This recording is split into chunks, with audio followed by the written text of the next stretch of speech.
There are some really strong arguments as to why the Celtics are going to win the finals.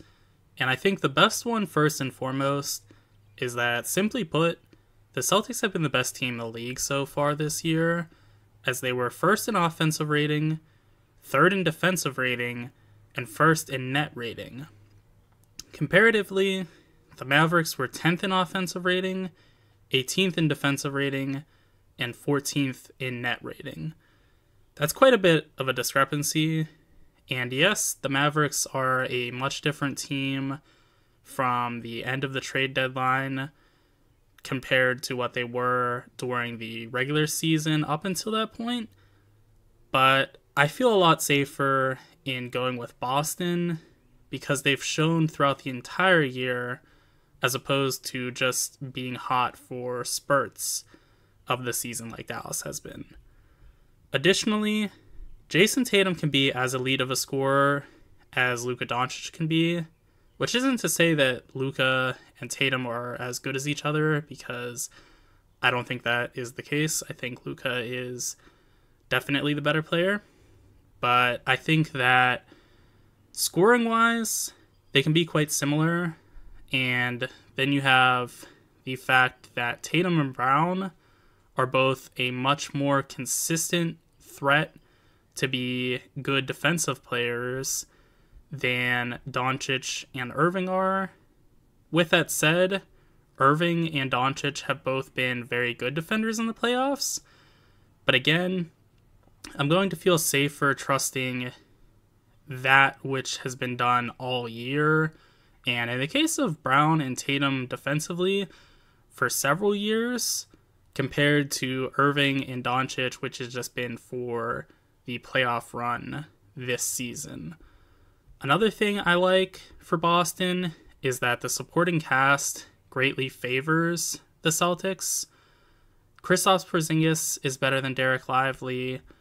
PJ Washington is worse than Derek White. And Drew Holiday is basically just a better version of Derek Jones Jr. So the supporting cast is greatly favoring Boston, and that is something that can't be denied, I don't think. I think if you would switch Luka and Tatum, again, Tatum being a great player in his own right, I think if you would switch those two, there would be no argument for Dallas to win, because I think that Boston just has that great of a supporting cast that the only reason people are even thinking Dallas has a chance is because Luka might be that much better than Tatum. But the supporting cast is undeniable, and Boston is just far superior to the Mavericks in that regard. Additionally, before the finals were determined, Lucas said that Drew Holiday is one of the top 3 defenders in the league, which means that Luka was doing that out of a genuine place. He wasn't just gassing up the opponent. So no one's going to defend Luka one-on-one. Let's get that out of the way. There's no way to stop Luka in a one-on-one setting. You're going to need the whole team to be engaged in stopping Doncic. But Drew Holiday is about as good of a starting place as you can have for defending Doncic, and that's coming from the words of Doncic himself. So that definitely means something. Additionally, Brown, Tatum, and White are all liable to have success on Luka as well to some degree. I think Brown should especially have some success because Brown can struggle a little bit on off-ball defense, but he is tremendous on ball.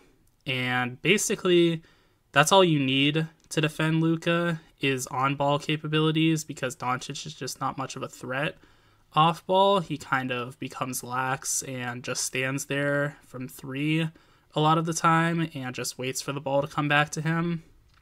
So Brown's biggest issue is not really an issue against Doncic. Another thing I like for Boston is that Boston will be playing 5 out, which will minimize Gafford and Lively's ability to patrol the paint. Unlike with OKC, Dallas is not going to be able to slack off or against anybody in Boston's rotation, because whereas they could do that with Giddey because he's a poor three-point shooter, that's not going to fly against the Celtics. They have capable three-point shooters, and all of their 5 starters, and then Horford off the bench, if Porzingis is healthy, is also a capable shooter for the most part. He's been a bit up and down, but I would not trust leaving Horford wide open.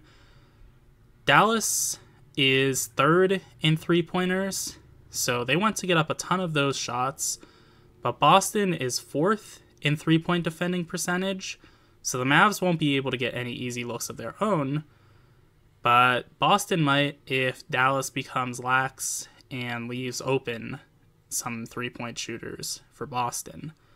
Additionally, the Celtics are 1st in made threes, whereas Dallas is 18th in three-point defending. So even if Dallas plays a straight-up defense, Boston is likely to get some good shots from 3. Another thing that is worrisome for the Mavericks is the fact that PJ Washington is really inconsistent. He shot 25% from 3 against Minnesota. That won't work against Boston. That is a guarantee. If he shoots that poorly, this series is going to be over pretty quickly. Washington shot 32% on the year, and Derek Jones was 34% on the year as well. Compared to Boston, the worst three-point shooter for the Celtics is Jaylen Brown, who shoots 35% on 6 attempts a game. So he is not a liability whatsoever. That is really key because three-pointers are so essential in the modern NBA, but especially in the playoffs where so much of the game is just driving and kicking. And if you can hit your threes reliably, that is a very efficient offense. Another thing I like for Boston is that they've had a much easier road, so they should be better rested. Most of their games have been blowouts, and they've been able to rest their starters late in the game. That, in conjunction with the fact that they've had a week off from last playing, and Dallas has had less than Boston in that regard, is another thing that is favorable for Boston. The last thing I'll say in regards to Boston having the advantage here is Vegas has a strong leaning towards the Celtics. Boston is roughly minus 225, which translates to a nice 69% implied probability for Boston to win. In the past 10 years, teams that are favored to win the finals are 7-3, which is obviously a 70% history of teams being favored to win actually winning. So that is nothing to scoff at. Teams that are favored generally are favored for a reason, and I think Boston being favored by so much is a really kind of scary thought for Dallas because, again, 69%, that's nothing to scoff at. Then the history of 70% is also obviously nothing to scoff at as well.